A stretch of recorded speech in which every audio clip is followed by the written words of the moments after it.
To get us underway this morning, it's been confirmed that the body of Alana Cutland, the university student who jumped to her death from a small plane, you may remember the story over the weekend, during a study trip to Madagascar. There have been various suggestions that her death might have been the result of a psychotic episode caused by the anti-malaria tablets she was taking. So today we're asking, what are the dangers of these drugs? Are they safe to take? Well, joining us is Professor James Logan, who's an expert in tropical diseases. He's alongside Army veteran, former Lieutenant Colonel Andrew Marriott, who took the anti-malarial drug Lariam for a year while deployed in Sierra Leone. And for the medical perspective on all of this, we've got Dr. Ranj as well. So, first of all, Andrew, from your point of view, this deployment, taking this drug, you believe you still live with the legacy of that drug all these years on? Yes, I do indeed. I suffer from a condition that's been diagnosed as nightmare disorder, but from the outset, regardless of whatever may have caused this is clearly a dreadful time for Alana's family. And having been involved in these sorts of incidents, whether they are caused by anti-malarials or operational service, I can understand exactly what they're going through. But yes, this is, in my experience, a really very nasty drug. I took it and have had an enduring legacy of a condition called nightmare disorder. So that causes me disturbed sleep every night. And I will have very vivid dreams, and at least a number of those will be what would fall into the nightmare category. And how long has this been going on? When did you start taking this drug? I started taking the drug in December 2002 and have had disturbed sleep ever since. Ever since? Yes, and my sleep profile has been confirmed by sleep consultants. I mean, you were given the anti-malaria drug. You were based in Sierra Leone during the Civil War. Yeah. How many years were you there? I was there for 1 year taking Lariam, and I went back for a second-year service. So everybody was prescribed Lariam who was stationed there. When you first took it, did you notice an immediate adverse effect? Unfortunately, it was the default drug. Everybody was required to take it. We were made aware that there were a range of side effects. And in fact, these side effects are now recognised as being warning signals of a much more dangerous event. And this is what needs to be made public, is that you don't need to have a psychotic event or suffer nightmares. Even something as ostensibly mild and unthreatening as confusion or restlessness may be a warning that you must come off the drug immediately. But from our operational perspective in Sierra Leone, it was having a very detrimental effect on the conduct of operations.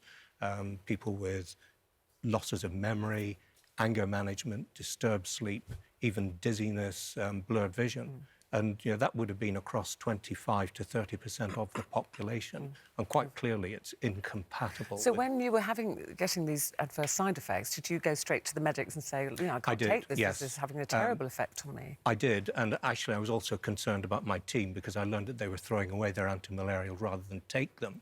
And this is when the rather dark story begins to emerge, because the senior medical officer advised me that there was no other alternative anti-malarial. And I subsequently found out that was untrue. Well, that brings us to the big question, James, from your point of view as an expert in tropical medicine. If the soldiers are throwing away their anti-malarial drug because they're worried about the side effects, which is worse, the side effects or getting malaria? Well, I mean, malaria is a really important disease. It's a very dangerous disease. Half the world's population is at risk from the disease. One child dies every 2 minutes. We know that 1,500 people come back to the UK every year with malaria. And if you get it, there's a very high chance that it will be fatal. So it's a very, very serious disease. So you have to weigh up the risk of where you are, what you're doing, how much malaria is in the location that you're in. And if there is any malaria, then the recommendation would be to take anti-malarials. But there is a choice of anti-malarials. So, there are more reports of these types of events with something like Lariam. I mean, there will be people watching, maybe, who are planning a trip. We don't want to scaremonger. We don't want to worry people.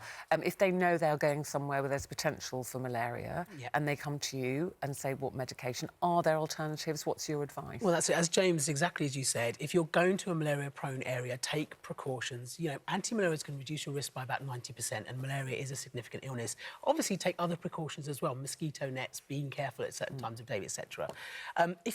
As soon as you know you're going abroad, go online or go to your GP or a travel advice clinic and get some advice. There are several options of anti-malarials out there. Exactly what you get prescribed depends on your individual circumstances, things like age, whether you're pregnant, whether you're on other medications, whether you've had reactions to medications before, and what your medical history is yourself and your family's medical history. Do you have a chance to take it before you go, see how it affects you? Yeah. And if it affected you adversely, and the symptoms that we've been talking there to Andrew, can you come off it and go on to something else? You have time to do that. Several million doses of anti-malarials are prescribed worldwide, and the safety profile for most of them is very, very good. We do recommend with some of them that you start taking it before you go, just to see if you do get any side effects, Lariam being one in particular. There are certain specific situations where Lariam should not be used. If you've got a history of mental health problems, epilepsy, seizures, for example, if you've got a family history of psychiatric reactions as well, and we do recommend usually that you take that for at least 3 weeks before you go to see if you've had any side effects. But remember, there are alternatives available. If you're worried, then there may be another option for you if you're worried about that particular medication. And what about for Andrew, who believes, 17 years on, he's still suffering the side effects? Well, this is the important thing. So all medications have side effects, and certain side effects may be potentiated depending on where you are and what you're doing potentially. So a side effect for someone who's deployed in a war zone may be much more significant than potentially somebody else. But I'm not belittling any And did you symptoms stop that people taking may it, get. Andrew, once you got these symptoms? Did you think, No, because I was told it was the only anti-malarial that was available. And this is the problem, that the Ministry of Defence continued to use it as the default anti-malarial until as late as 2015 in sub-Saharan Africa. And it has been since implicated in a number of veteran suicides and possibly civilian suicides. And what we need is a much greater public awareness, ranging from proper engagement by ministries such as the Ministry of Defence and the Department of Health, and also coroner's investigations, because actually in veteran suicides, we know that this has been brought to the attention, the implication of Lariam has been brought to the attention of coroners, but they have declined to include it. That's got to stop. What we need is a proper investigation. And as I think as these two gentlemen would agree, proper scientific investigation as to what is causing it. Well, the Ministry of Defence said they take guidance, as you pointed out, there from Public Health England, the World Health Organisation and other respected bodies who continue to recommend Lariam or mefloquine. Right. They've said that for years, and it's actually a misleading statement, and they have misled the public and Parliament serially for 20 years. OK, so what would you suggest, James? Well, as Ram said, the key is that you get medical advice before you travel. So although there are some side effects in some people with this drug, not in everybody, and actually not in the majority of people that take the drug, the key is to go to a travel clinic or your GP, speak to a travel health nurse, get the advice. Now, there's really important reasons to do that. One is so that they can ask you about your health and whether you're taking any other drugs that might react with the drugs that you might be given from malaria, but also to understand where you're going, because malaria parasites have become resistant to some drugs. So, for example, Lariam wouldn't be recommended for Southeast Asia because the parasites are resistant there, so you would take another type of drug. But not just that, you have to also get vaccinations and various things as well. So we recommend 8 weeks before you travel, you should visit a travel clinic. To give yourself plenty of time. Absolutely. And also take a good repellent. Some malaria mosquitoes bite during the day and outside. So even if you're taking anti-malarials, they're about 90% effective.